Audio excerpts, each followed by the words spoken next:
Part second के विद्यार्थियों का कॉरपोरेट अकाउंटिंग की क्लास में स्वागत है। प्रिय विद्यार्थियों, अभी तक हमने कंपनियों के अंतिम खाते जिसमें कंपनी का चिट्ठा स्थिति विवरण और कंपनी का लाभ हानि विवरण के बारे में अध्ययन किया। उससे आगे इसी चैप्टर में प्रबंधकीय पारस्परिक मैनेजरियल रिम्यूनरेशन के बारे में हम अध्ययन करेंगे। साथ ही प्रबंधकीय पारस्परिक के संबंध में जो कानूनी प्रावधान हैं उनकी जानकारी हम प्राप्त करेंगे। प्रबंधकीय पारस्परिक की गणना विधि जो है कंपनी अधिनियम 2013 की धारा 197 और 198 में इसके प्रावधान दिए गए हैं और उन्हीं के अनुसार की जाती है। प्रबंधकीय व्यक्तियों में संचालक, प्रबंध संचालक, प्रबंधक आदि सम्मिलित होते हैं। इन प्रबंधकीय व्यक्तियों को दिए जाने वाले पारस्परिक को ही प्रबंधकीय पारस्परिक के नाम से जाना जाता है। संचालक पूर्णकालिक होल टाइम, अंशकालिक पार्ट टाइम हो सकते हैं। इन व्यक्तियों की नियुक्ति कंपनी द्वारा न होकर के अंशधारियों द्वारा उनकी सामान्य सभा में होती है, या हम दूसरे शब्दों में कह सकते हैं कि ये व्यक्ति अंशधारियों यानी कंपनी के स्वामी के प्रतिनिधि के रूप में कार्य करते हैं और उन्हीं के लिए दायी हैं।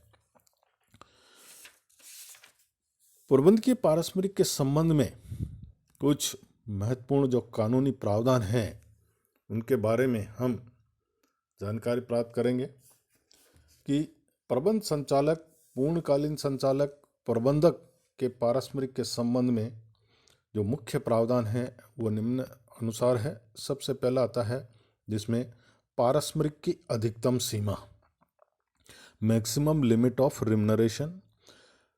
कई बार एग्जाम्स के अंतर्गत, परीक्षा के अंतर्गत इससे संबंधित प्रश्न आता है। छोटे अति लघुतरात्मक और लघुतरात्मक प्रश्न में आता है। तो जो मैक्सिमम लिमिट ऑफ रिम्यूनरेशन यानी पारस्परिक की जो अधिकतम सीमा है, कोई भी सार्वजनिक कंपनी अपने सभी संचालकों, जिनमें प्रबंध संचालक, पूर्णकालिक संचालक और प्रबंधक भी सम्मिलित है, को किसी भी वित्तीय वर्ष के संबंध में उस वित्तीय वर्ष में हुए शुद्ध लाभों के 11% से अधिक का भुगतान नहीं कर सकती। और शुद्ध लाभ की गणना करने के लिए संचालकों के पारस्परिक को सकल लाभों में से नहीं घटाया जाएगा, ऐसा शुद्ध लाभ निकालने के लिए। इसके अलावा संचालकों को उनकी पेशेवर सेवाओं के अतिरिक्त सभी सेवाओं के लिए देय पारस्परिक को कुल अधिकतम पारस्परिक की राशि में जोड़ा जाएगा। पारस्परिक की राशि में जो नहीं जोड़े जाने वाली राशियां हैं, जिसमें सबसे पहला यानी अधिकतम सीमा की जो राशि है उसमें नहीं जोड़ा जाएगा सभा शुल्क यानी सिटिंग फीस। पारस्परिक की 11% की सीमा की राशि में संचालकों को संचालक मंडल की सभाओं तथा संचालकों की समितियों की सभाओं में उपस्थित होने के लिए देय शुल्क, सभा शुल्क को नहीं जोड़ा जाता है।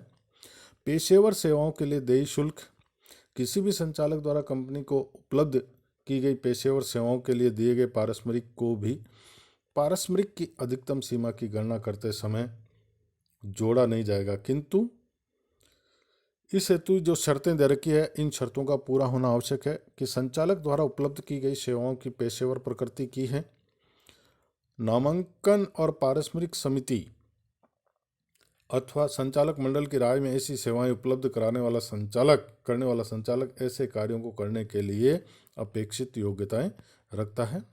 और तीसरा है दायित्व के विरुद्ध सुरक्षा के लिए बीमा प्रीमियम की राशि। ये ऐसी राशियां हैं जो कि पारस्परिक की सीमा के अंतर्गत नहीं जोड़ी जाती है। केंद्र सरकार के अनुमोदन से अधिक भुगतान, दूसरा जो महत्वपूर्ण बिंदु है कानूनी प्रावधान के तौर पे, कि कोई भी कंपनी साधारण सभा में प्रस्ताव पारित कर शुद्ध लाभों के 11% से अधिक राशि के भुगतान को अधिकृत कर सकती है। किंतु ऐसा भुगतान अधिनियम की अनुसूची 5 के प्रावधानों के अधीन ही होगा। साथ ही साधारण सभा के अधिक राशि के भुगतान के लिए भुगतान के प्रस्ताव पर केंद्र सरकार का अनुमोदन भी प्राप्त करना होगा। व्यक्तिगत और कुल पारस्परिक की अधिकतम सीमा किसी भी एक प्रबंध संचालक अथवा पूर्णकालिक संचालक अथवा प्रबंधक को देय पारस्परिक कंपनी के शुद्ध लाभों से के 5% से अधिक नहीं हो सकेगा। साथ ही यदि कंपनी में एक से अधिक संचालक है तो उन सभी संचालकों को देय कुल पारस्परिक शुद्ध लाभों के 10% से अधिक नहीं हो सकता। तो ये पारस्परिक की अधिकतम सीमा है, यानी व्यक्तिगत या सामूहिक तौर पे भी अगर दिया जाए, व्यक्तिगत दिया जाए जिसमें एक ही प्रबंध संचालक हो या एक ही पूर्णकालिक संचालक है या प्रबंधक है, तो कंपनी के जो शुद्ध लाभ है उसके 5% से अधिक नहीं हो सकता। एक से अधिक होने पर 10% से अधिक नहीं हो सकता। साथ ही पारस्परिक की जो अधिकतम सीमा है कुल मिलाकर वो 11% से अधिक का भुगतान नहीं कर सकती। लाभ न होने और अपर्याप्त लाभ होने की दशा में पारस्परिक कभी कभी किसी कंपनी में लाभ नहीं होते हैं या लाभ अपर्याप्त होते हैं जिनसे वे कंपनी उपयुक्त प्रावधानों के अनुसार पारस्परिक का भुगतान करने की स्थिति में नहीं होती है। ऐसी दशा में कंपनी अपने संचालकों को या प्रबंधकों को अनुसूची 5 के प्रावधानों के अनुरूप ही पारस्परिक का भुगतान कर सकेगी। यदि वह कंपनी इस अनुसूची के प्रावधानों का पालन करने में सक्षम नहीं है तो वो केंद्र सरकार के पूर्व अनुमोदन से ही पारस्परिक का भुगतान कर सकेगी। तो यानी ये ध्यान रखने वाली बात है कि अगर लाभ न होता या अपर्याप्त लाभ होते हैं तो शेड्यूल 5 है यहाँ पर, उसके अनुसार पारस्परिक का भुगतान करना होगा। और वह इस अनुसूची में भी, अनुसूची 5 में भी, शेड्यूल 5 में भी जो प्रावधान दे रहे हैं उन प्रावधानों का अगर वह कंपनी पालन करने में सक्षम नहीं है तो फिर उसे केंद्र सरकार से पूर्व अनुमोदन से ही पारस्परिक का भुगतान कर सकेगी। लाभ न होने और अपर्याप्त लाभ होने की दशा में पारस्परिक में वृद्धि, यह स्थिति तब होती है जब कंपनी के लाभ नहीं होने या अपर्याप्त लाभ होने के कारण अनुसूची 5 के प्रावधान लागू होते हैं। ऐसी स्थिति में यदि कंपनी के अंतर नियमों या किए गए ठहराव अथवा कंपनी की साधारण सभा में पारित प्रस्ताव अथवा संचालक मंडल की सभा में पारित प्रस्ताव के किसी प्रावधान के प्रभाव के कारण किसी संचालक के पारस्परिक में अगर वृद्धि होती है तो उस प्रावधान का प्रभाव तब तक नहीं होगा जब तक वह वृद्धि अनुसूची 5 में दी गई शर्तों के अनुरूप नहीं है। यदि उन शर्तों का पालन नहीं किया जाता है तो पारस्परिक में वृद्धि केंद्र सरकार के अनुमोदन से ही हो सकेगी। पारस्परिक का निर्धारण संचालकों के पारस्परिक का निर्धारण अंतर नियमों द्वारा, कंपनी की साधारण सभा में पारित प्रस्ताव द्वारा, अंतर नियम में प्रावधान हो तो कंपनी की साधारण सभा में पारित विशेष प्रस्ताव द्वारा इसका निर्धारण किया जाएगा। इसके अतिरिक्त पारस्परिक का निर्धारण धारा 197 के प्रावधानों के अनुसार तथा प्रावधानों के अधीन किया जाएगा।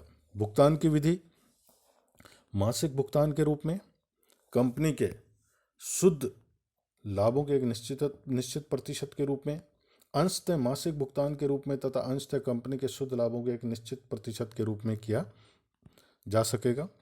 सभा शुल्क, एक बार कोई भी संचालक कंपनी के संचालक मंडल की सभाओं अथवा संचालक मंडल की समिति की सभाओं में उपस्थित होने के लिए सभा शुल्क, सिटिंग फीस अथवा किसी अन्य उद्देश्य के लिए संचालक मंडल द्वारा निर्धारित शुल्क प्राप्त कर सकता है,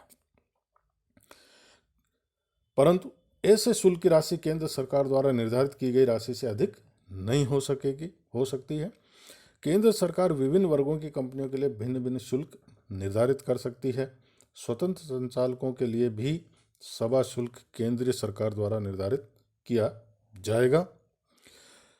केंद्र सरकार द्वारा अधिसूचित नियमों द्वारा यह किया गया है कि प्रत्येक कंपनी का संचालक मंडल अपने संचालकों को देय सभा शुल्क निर्धारित कर सकता है, किंतु यह शुल्क राशि 1 लाख रुपए प्रति सभा से अधिक नहीं होगी। और स्वतंत्र संचालकों या महिला संचालकों का भी शुल्क जो है वह अन्य संचालकों को देय सभा शुल्क से कम नहीं होगा।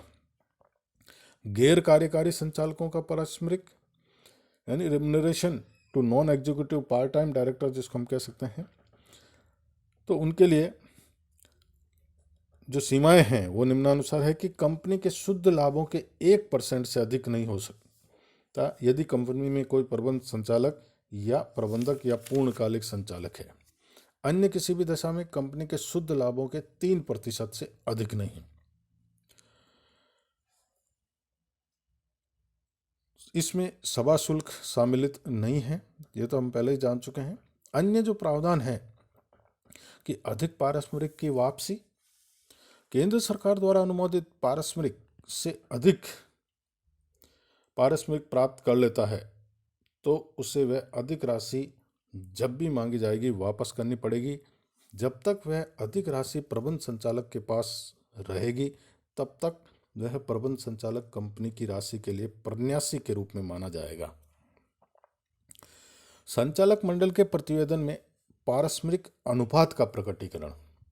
प्रत्येक सूचीबद्ध कंपनी को अपने संचालक मंडल के प्रतिवेदन में प्रत्येक संचालक के पारस्परिक का मध्य का कर्मचारी मीडियन एम्प्लॉय के पारस्परिक के बीच अनुपात को प्रकट किया जाएगा।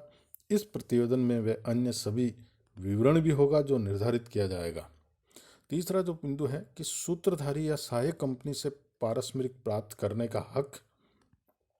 कोई भी संचालक जो कंपनी से कमीशन प्राप्त करता है तथा कोई भी प्रबंध संचालक या पूर्णकालिक संचालक अपनी कंपनी की सूत्रधारी कंपनी या सहायक कंपनी से पारस्परिक या कमीशन प्राप्त करने के अयोग्य नहीं होगा।